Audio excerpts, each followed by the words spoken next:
ఇర్మియా గ్రంథం 17వ అధ్యాయం 9-10 వచనాలు.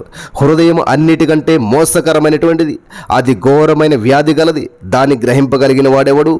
ఒకని ప్రవర్తనను బట్టి వాని క్రియల ఫలము చెప్పున ప్రతీకారము చేయుటకు యెహోవా అను నేను హృదయమును పరిశోధించువాడను, అంతరింద్రియమును పరీక్షించువాడను. స్తోత్రం దేవ సర్వోన్నతుడా. ఈ సమయంలో ఈ యొక్క వాక్యం ధ్యానిస్తూ ఉండగా మాతో మాట్లాడి ప్రతి వారికి వినగల చెవి గ్రహించగలది అనుగ్రహించమని, విత్తబడిచినట్టు వాక్యం వ్యర్థం కాకుండా ప్రతి హృదయంలో నాటబడి 100 ఫలం పొందినట్లు నువ్వు సహాయం చేసినందుకు వందనాలు దేవ. నీ బిడ్డలతో నువ్వు మాట్లాడినందుకు వందనం చెల్లిస్తూ యేసు నామములో ప్రార్థించిన మేము పొందుకున్నాం తండ్రి, ఆమేన్. నా ప్రియమైనటువంటి సహోదరి స్నేహితులారా, ఈరోజున అనేక మంది జీవితాల్లో మరి భయంకర పరిస్థితులు గుండా వెళ్తూ ఉన్నారు. వాళ్ళు సరి చేసుకోవాల్సినటువంటివి చాలా ఉన్నాయి, కానీ వాళ్ళు సరి చేసుకోవట్లేదు. అంతరంగంలో ఉన్నటువంటి విషయాలను సరి చేసుకోకపోవటం వల్ల మరి ఫలితాలు చూడలేకపోతున్నారు.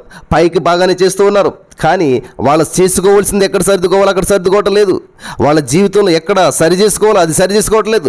లోపము బయటగా కనిపించేటువంటి దాంట్లో లేదు, లోపం లోపల ఉన్నది. కాబట్టి హృదయాన్ని సరి చేసుకోవాలి. హృదయం అన్నిటికంటే మోసకరమైనటువంటిది, ఘోరమైన వ్యాధి కలిగినటువంటిది. ఆ వ్యాధి ఎవరికి కనిపించదు. హృదయాంతరంగంలో పరిశీలించేటువంటి వాడు మన దేవుడు. హల్లెలూయా, దేవునికి స్తోత్రం. హృదయమును బాగు చేయగలిగిన దేవుడు మన దేవుడు. కాబట్టి ఈరోజున ఒక అద్భుతమైనటువంటి సంఘటన మీతో పంచుకోవాలని చెప్పి ఆశపడుతూ ఉన్నాను. ఒక వ్యక్తి ఉన్నాడు, మరి సుందర్రావు గారు అనేటువంటి ఒక వ్యక్తి ఉన్నాడు. ఒక చాలా పేద వ్యక్తి, అయినా వ్యవసాయం చేసుకునేటువంటి వాడు. ఆయన చాలా కష్టపడి కొంత డబ్బును సంపాదించి దానితో ఒక గడియారం కొన్నాడు. మంచిగానే ఉన్నది, గడియారం బాగుంది, కానీ చూడటానికి అందంగా ఆకర్షణీయంగా ఎంతో అద్భుతంగా ఉన్నది. కొంతకాలం తిరిగిన తర్వాత ఏమైంది, సడన్గా ఒకరోజు ఆ గడియారం ఆగిపోయింది. ఆ గడియారంలో ఒక్క ముళ్ళు కూడా కదలతలేదు. అంతవరకు 3 ముళ్ళు చక్కగా ఒకదాని వెంట ఒకటి పరుగులు తీస్తూ చక్కగా తిరిగాయి. ఎంతో ఆనందించాడు. చక్కటి సమయానుకూలంగా అన్నీ చేసుకుంటూ ఉన్నాడు. సడన్గా ఒక రోజున సెకండ్ ముళ్ళు ఆగిపోయింది, నిమిషాల ముళ్ళు ఆగిపోయింది, గంటల ముళ్ళు ఆగిపోయింది. గమనించాడు. ఎన్ని రోజులు చూసినా వాటి స్థానం అవి కదలతలేదు. ఎన్ని రోజులు చూసినా ఆ గడియారం తిరుగుతుందో లేదు. మనం ఎలా గుర్తిస్తాం? ముళ్ళు తిరిగితేనే కదా, ఆ గడియారపు ముళ్ళు తిరిగితేనే కదా. కానీ ఎన్ని రోజులు ప్రయత్నిస్తున్నా కూడా ఆ గడియారంలో ఉన్నటువంటి ముళ్ళు తిరగడం లేదు. ఆ గడియారం తిరగడం మానేసింది. గమనించాడు ఆయన. ఎందుకు ఇలా జరిగింది అని చెప్పి ప్రయత్నించి ఆ గడియారం బాగు చేసిన వ్యక్తి దగ్గరికి వెళ్ళాడంటండి. వెళ్ళిన తర్వాత ఆ గడియారం బాగు చేసేటువంటి వ్యక్తి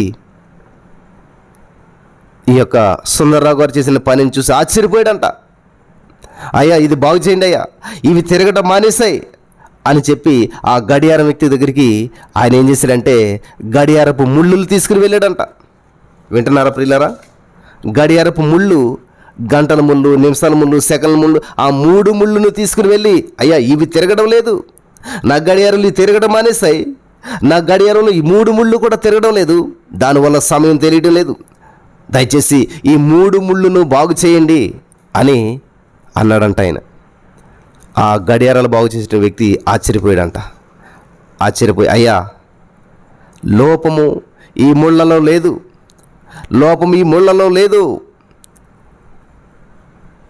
గడియారంలో ముళ్ళను మాత్రమే మీరు తీసుకుని వచ్చారు, కానీ లోపము ఈ ముళ్ళలో లేదయ్యా. ఈ ముళ్ళు తిరగడం లేదు కాబట్టి అందువలన గడియారం ఆగిపోయింది అని నువ్వు అనుకుంటున్నావు.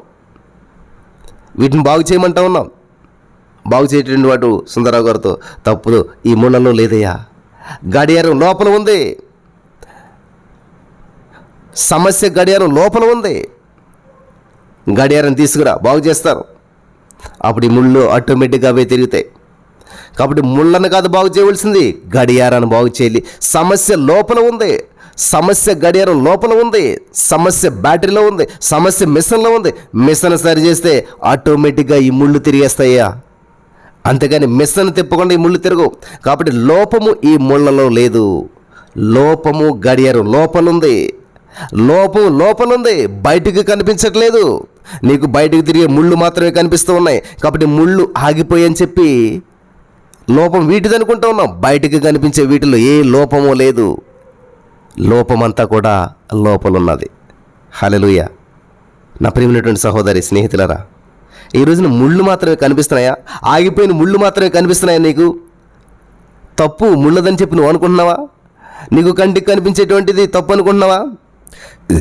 ఆ ముళ్ళలో ఏ లోపం లేదు, ఏ తప్పు లేదు. అవి తిరగకపోవటానికి కారణం లోపలున్నది. నీ జీవితం ఏదైనా తప్పు ఉందా? ఉంటే లోపల బాగు చేయాలి, లోపల బాగు చేసుకోవాలి. అప్పుడు బయట సరిగ్గా నడుచుకుంటావు. నువ్వు లోపల సరి చేసుకుంటే బయట సరిగ్గా నడుచుకుంటావు. నీ జీవితం లోపల భాగాలను బాగు చేసేటువంటి వాడు దేవుడే. హృదయాంతరంగాను పరిశీలించేటువంటి వాడు దేవుడే. నీ హృదయం మారితే నీ జీవితం మారుతుంది. హల్లెలూయా, దేవునికి స్తోత్రం. నీ హృదయం మారితే నీ జీవితం మారుతుంది. కాబట్టి ఈ రోజునే ఆ హృదయాన్ని బాగు చేసేటువంటి వాడు, హృదయాన్ని శుద్ధి చేసేటువంటి వాడు, హృదయాంతరంగం ఎరిగినటువంటి వాడు, హృదయాన్ని మరి మంచిగా చేసేటువంటి దేవుని దగ్గరికి మనం వచ్చినట్లయితే మన జీవితం బాగుపడుతుంది. ఏ సమయానికి ఏది జరగాలో, ఎప్పుడు ఎలా జరగాలో, ఏది ఎలా జరగాలో అంతా కూడా సక్రమంగా జరగాలంటే మన యేసయ్య దగ్గరికి రావాలి. ఆయనే సెట్ చేసేటువంటి వాడు, గడియారాన్ని బాగు చేసేటువంటి వాడు. మరి వాచ్ మెకానిక్ అయితే మరి యొక్క హృదయాన్ని బాగు చేసేటువంటి వాడు, హృదయాంతరంగాలు పరిశీలించేటువంటి వాడు, పరిశోధించేటువంటి వాడు మన యేసుక్రీస్తు ప్రభువారు మాత్రమే. ఆయనే నీ హృదయానికి వచ్చిన వ్యాధిని, హృదయంలో ఉన్న లోపాన్ని సరిచేసేటువంటి వాడు, నీ జీవితం సక్రమంగా తిరిగేలా చేసేటువంటి వాడు. నీ జీవితంలో ఏ సమయానికి ఏది జరగాలో, ఏ సమయానికి ఎలా జరగాలో, ఎప్పుడు ఏది జరగాలో నిర్ణయించేటువంటి వాడు ఆయనే. హల్లెలూయా. నీ హృదయపు గడియారాన్ని సెట్ చేసేటువంటి వాడు ఆయనే, అందులో లోపాన్ని సరి చేసేటువంటి వాడు ఆయనే. కాబట్టి ఈ రోజున నీ జీవితంలో అనుకున్న సమయానికి అనుకున్నట్టు జరగట్లేదా? నీ జీవితంలో అనుకున్నది ఏది జరగడం లేదా? అయితే ఈ గడియారపు ముళ్ళు ఆగిపోయినట్లుగా నీ జీవితం ఆగిపోయినట్లున్నదా? నీ జీవితంలో ఏది కూడా మరి ఫలించడం లేదా? ఏ ప్రయత్నం కూడా సఫలమవట్లేదా? నీ జీవితం ముందుకు వెళ్ళడం లేనట్లుగా అనిపిస్తూ ఉన్నదా? అయితే ఈ రోజున ఈ యొక్క వాక్యం ద్వారా దేవుడు నీతో మాట్లాడుతున్నాడు. నీ జీవితంలో ఏది ముందుకు వెళ్తాం లేదా? అంత ఆగిపోయినట్లుగా, అంత బ్లాక్ అయిపోయినట్లుగా, ఏ వ్యాపారం చూసినా సరే, ఏ బిజినెస్ చూసినా సరే, ఏ ప్రయత్నం చూసినా సరే, ఏ హాస్పిటల్కి వెళ్ళినా సరే, నీ జీవితంలో ఉన్న సమస్య, నీకున్నటువంటి రోగం, నీ బిడ్డలను బట్టి పీడిస్తున్నటువంటి ప్రతి సమస్య ఏదైనా సరే ముందుకు వెళ్ళడం లేదా? అక్కడ ఆగిపోయినట్లున్నదా? ఏది కూడా నువ్వు పొందుకోలేకపోతున్నావా? ఏది కూడా నువ్వు నీ జీవితంలో సాధించలేకపోతున్నావా? అయితే దేవుడి ఈరోజు చెప్తున్నాడు, గడియారపు ముళ్ళని చూడొద్దు, పరిస్థితిని చూడొద్దు, ప్రభు దగ్గరికి రా.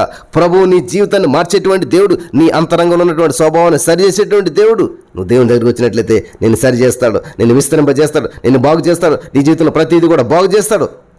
కాబట్టి ఇంతవరకు ఆగిపోయినటువంటి దాన్ని సాగిపోయేలా చేసేటువంటి దేవుడు మనకు ఉన్నాడు. నువ్వు నమ్ముచినావా? నమ్మినట్లయితే ఈ రోజే నిన్ను సెట్ చేస్తాడు దేవుడు. ఈ రోజునే నిన్ను సరి చేస్తాడు దేవుడు. ఈ రోజు నిన్ను బాగు చేస్తాడు. ఈ రోజు నుంచి నీ జీవితం ఉన్నతమైన స్థితిలో ఉంటుంది. నమ్మినట్టు నువ్వు వారంతా కూడా పొందుకుందురుగాక. ఆమేన్.